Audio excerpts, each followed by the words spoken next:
Presidente, é uma alegria muito grande neste praticamente reinício de sessão legislativa, tê-lo na presidência dos nossos trabalhos. E o senhor, como presidente desta sessão, recebe de mim também um apelo, que é dirigido ao presidente Davi Alcolumbre.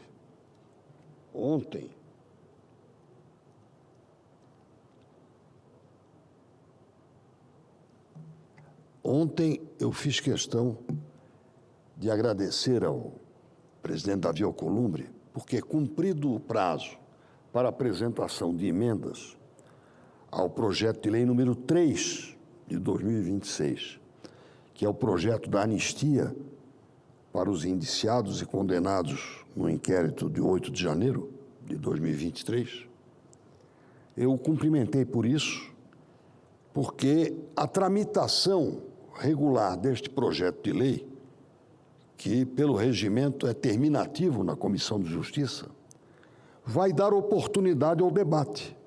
Se ele ficar engavetado, não. Mas se ele circular, se ele vier ao plenário, seja da comissão, seja do plenário do Senado, vai permitir um debate, senador Cajuru, que esclareça o seu real objetivo. A anistia não é impunidade. A anistia é perdão. Até a Venezuela,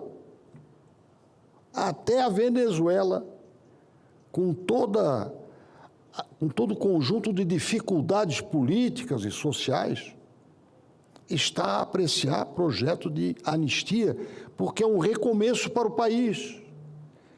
Sem anistia, e nós temos pelo menos 40 experiências de anistia no nosso país, o país não tem condições de se conversar, de, como diz a Bíblia, nos suportarmos. Suportai-vos uns aos outros nos dois sentidos da palavra. Escorai-vos, apoiai-vos, e aturai-vos. Ou seja, tem que aturar a desigualdade, tem que aturar o pensamento diferente. E o Papa Francisco dizia mais: se você só conversar com gente que pensa como você, vai ser monótono. Agora, se você conversar, dialogar com quem pensa diferente, você vai ter uma grande oportunidade de aprender. E ele também. E a democracia impõe isso. Então, por esta razão, eu o cumprimentei. Mas as nossas pendências não são restritas a este assunto. Hoje há uma unanimidade, senador Chico Rodrigues. O inquérito 4781 já nasceu mal e só piorou. E vai completar 7 anos de existência em março próximo. Vamos só lembrar aqui alguns usos recentes. O presidente da Unafisco, vamos chamar de um sindicato, uma representação de uma corporação, respeitável como qualquer outra, critica uma decisão do Supremo, é chamado pelo juiz do país, que não foi sorteado pelo juiz, ministro Alexandre de Moraes, para dar explicações. E sai dali já como investigado no inquérito das fake news. Quer dizer, o inquérito do fim do mundo está servindo para tudo, inclusive para silenciar críticas. Olha bem, ontem o presidente Trump criticou a Suprema Corte pela decisão a respeito das tarifas, mas cumpriu. Cumpriu, mas tem o direito de criticar, tem o direito de reclamar. A obrigação é cumprir, respeitar. Se foi o fórum, a instância própria, tem que respeitar. Se puder recorrer, recorre. Aqui não, é intimidação.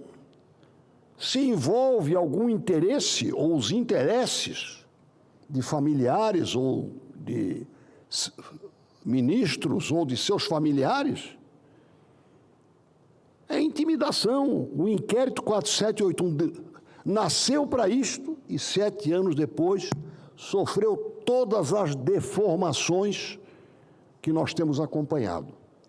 Isto consagra querido amigo Cajuru, o que falou Montesquieu no livro 11, capítulo 4, do Espírito das Leis. O homem investido de poder, que consegue afrontar as leis, não para mais. Só aumenta a velocidade. Se fosse salto em altura, ele aumentava a vara, aumentava o desafio e ia cada vez mais afrontando a verdade, afrontando a liberdade e procurando transformar o seu poder absoluto numa intimidação generalizada, fazendo calar as vozes sadias, sãs da crítica e da controvérsia. Hoje é uma unanimidade, mas o Supremo Tribunal Federal parece que está confortável com esse instrumento de exceção inquisitorial, que é o inquérito 4781. E ele renasceu agora com este escândalo dramático do Banco Master. Dramático porque todo dia aparece uma novidade. E nós nem vimos ainda o conjunto da novela. E muitos tentaram abafar. Então, não bastasse o insulto do roubo aos aposentados e pensionistas do INSS, talvez o mais cruel. Temos agora essa promiscuidade revelada e quero aqui aplaudir a criação deste grupo de trabalho na CAI. Foi uma iniciativa do senador Renan Calheiros. Não fosse esse grupo de trabalho, nestes 54 dias, 55 dias, 56 dias de ano 2026, o Congresso Nacional não teria tomado uma medida sequer para cobrar essa apuração. Justiça seja feita hoje na Comissão do Combate ao Crime. Vossa Excelência participou, pelo menos de boa parte da sessão, senador Cajuru. Foram aprovados alguns requerimentos. Eu não votei, porque sendo suplente só votaria se fosse necessário, e estou muito bem titularizado pela presença do senador Mourão. Sou seu suplente. Não fosse essa decisão de hoje, e não tivesse existido a criação, não tivesse ocorrido a criação deste grupo de trabalho na CAI, o Congresso teria passado em branco. Está de férias, enquanto o país se envergonha com a promiscuidade já revelada e, o que é pior, com as tentativas de abafar contratos de familiares, vínculos ostensivos, porque contratuais, entre quem provocou ou é o responsável por todo esse escândalo e beneficiados pulverizados entre políticos, entre representantes do Executivo, do Legislativo e, talvez para a grande surpresa da nação, do Judiciário, comprometendo, convenhamos, que se critique político, isso não é novidade, que se questione o governo e seus integrantes, também não é novidade, mas questionar a honorabilidade do Judiciário, com provas e vendo que existem muitas mãos fortes querendo sufocar as provas, chegaram a depositar as provas no gabinete do presidente do Senado. Isso é um despautério. E, para concluir, eu quero dizer o seguinte: ontem, este grupo visitou o ministro André Mendonça. E eu quero aqui de público dizer que as providências que Sua Excelência, o ministro André Mendonça, tomou, redirecionando estas provas que estavam aqui sob a guarda do gabinete da presidência do Senado para o seu local devido, que é a CPI do INSS, e assegurando à Polícia Federal para que, sem excessos e sem precipitações, promova a investigação. Isso é uma decisão que honra aquilo que nós sonhamos como sendo justiça para o Brasil. Ou seja, quem sabe investigar, investigue, sem excessos. E a Polícia Federal tem essa expertise. Se o TCU pode contribuir, sim, mas sem sigilos. E muito menos sigilos de 100 anos, que o próprio TCU impôs a decisões que tomou.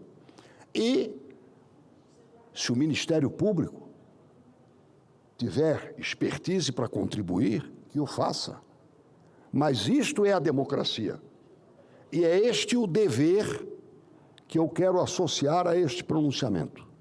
Nós temos a obrigação de despachar os pedidos de CPI. São 3. Um da Câmara, um do Senado e um de CPI mista. Portanto, o quórum constitucional está alcançado. Vamos enfrentar a verdade e temos, neste ano, uma peculiaridade com a qual eu concluo. Nós temos eleições. Então, quanto mais retardarmos agora, mais afobados estaremos lá por junho, julho, se esta comprovação, se essa apuração ficar inconclusa, dando margem a toda sorte de distorções. Por isso é bom que o Congresso acorde e concorde com o país com a apuração desse escândalo imensurável. Vamos, pelo menos, saber o tamanho do estrago e os seus responsáveis, para apresentar na campanha eleitoral o atestado de que nós não nos omitimos, que é tão ruim quanto participar de uma trapaça dessas. Muito obrigado.